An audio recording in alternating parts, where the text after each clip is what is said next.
All right, time for some friendly fire. Whitlock and Cosell. Whitlock and Korean Cosell. Did I say that right? Korean Cosell, Steve Kim.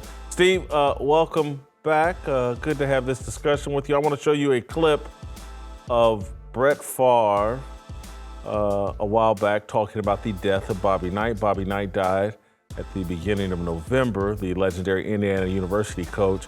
Had a group of Hall of Fame football players in Nashville, and they all swore by Bobby Knight. Favre, Sapp, Falk, Urlacher all said they'd love to be coached by Bobby Knight. Let's hear from Brett Favre. The kids who can't take it, their parents were the ones who didn't make it in our era.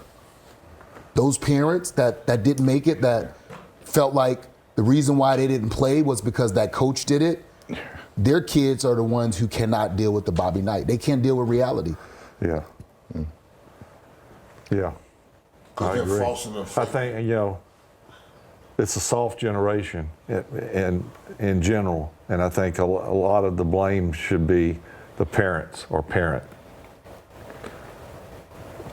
which is our age. Yeah, no, I definitely think we blew it. And it's hard. They're telling their kids excuses. Yeah, it's gonna be all right. They're taking up for their kids. I'm not, Bobby Knight would choke someone. I'm not saying that needs to be done, but there's a level of discipline that's missing.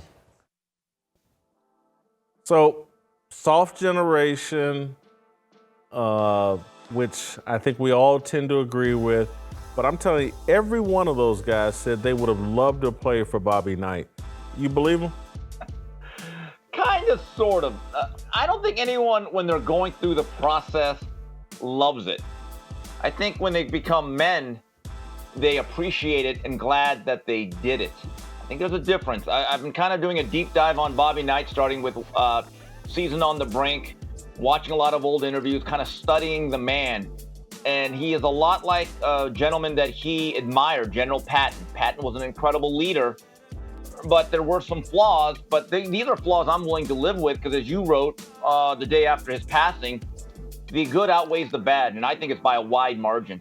Now, these guys are superstars, though. We have to be honest. I even think a Bobby Knight treated Isaiah Thomas a little bit differently than he did, let's say, even a Steve Alford.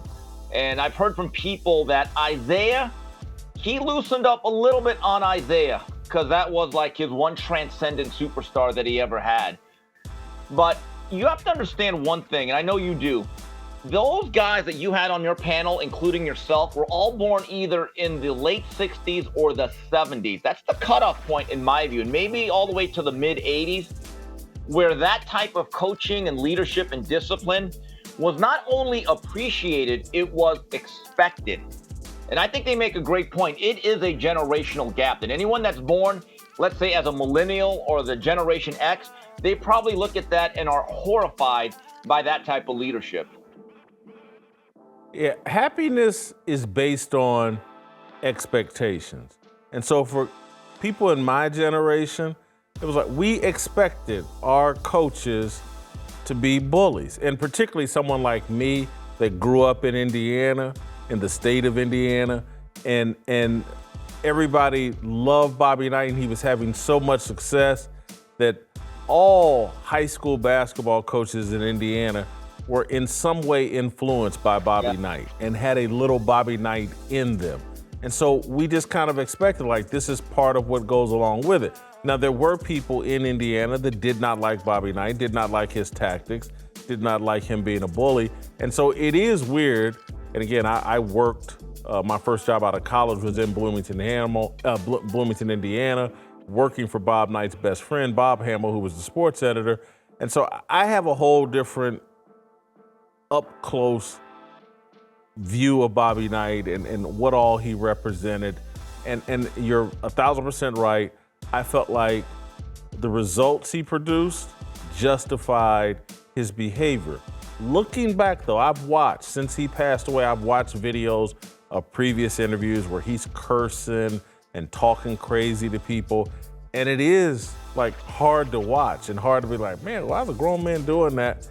But I experienced all that in real time and was just like, well, that's Bobby Knight. He's kind of an a-hole to people, and we just got to deal with it. Jason, I'll come clean. As someone that was really a college basketball fan in that era, I was a much more ardent follower of teams like Georgetown, UNLV, Fab Five, Louisville.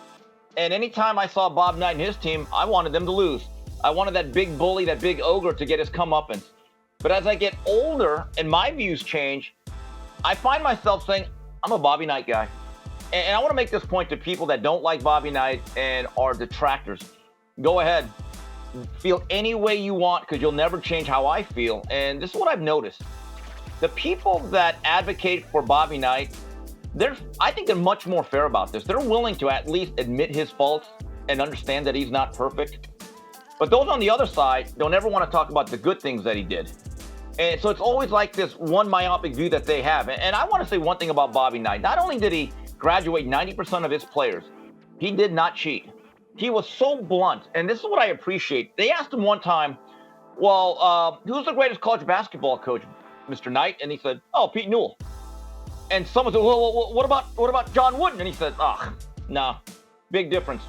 Pete Newell didn't cheat. I mean, so this guy had no filter that even a guy like John Wooden, who had Sam Gilbert financing some great teams, he told the truth. The other thing that I think is really indicative of what Knight thought.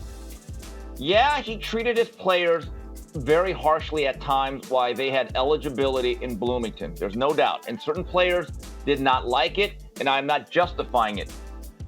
But the point I want to make is that there's no coach, in my view, that cared more about their players once their eligibility ran out and they had to go into the real world, that cared about them and helped them financially, helped them emotionally, supported them. A lot of coaches are great guys, but as soon as you cannot score a touchdown or grab a rebound for them, you're kind of discarded. And then let me tell you the story about Winston Morgan, who I brought up a couple of weeks ago. When Winston Morgan was allowed back on the team for his 5th year, as a redshirt, Bobby Knight still did not put him on scholarship, but he said, you can be a part of the team. So years later, I saw an interview where Bob Knight, where Winston Morgan said that not only had Bob Knight helped me in business financially and helped me get started in my life, he said, I had a discussion with him when I went back for a game, and I mentioned that last year cost me because I was not a scholarship athlete and I had to pay my own tuition. And Bob Knight said, well, wait a minute, how much is tuition for that year? He goes, okay, you'll stop by the office tomorrow. Winston Morgan the next day goes to the office, and his wife hands him an envelope with the check for the full tuition cost. These are stories that are not told enough. And the stuff that he did for Landon Turner when he got paralyzed, the stuff that there's another great story. Kurt Haston, I just happened to get his book called Days of Night about his experience playing for the General. John Canzano, who you've had on the show, does a great newsletter, and I'm subscribed to it. It turns out Haston's mother had died in, I believe, a tornado or some sort of natural disaster out there in Tennessee. And when the season was over, reporters could not get to Bobby Knight. The official word was Bobby Knight is doing some business. It turns out that Bobby Knight had made sure that when Kirk Haston had to drive back to Tennessee to see his dead mother and to pick up the pieces, the man who drove him there, because he did not want him to be alone, was the coach. That's Bobby Knight. You want to demonize the guy, you want to say he's the worst human being ever. You know what? Have your opinion. But I will say this. Not thousands, but all of his players, about 98% of them will tell you we would do it all again. Those are the opinions that count.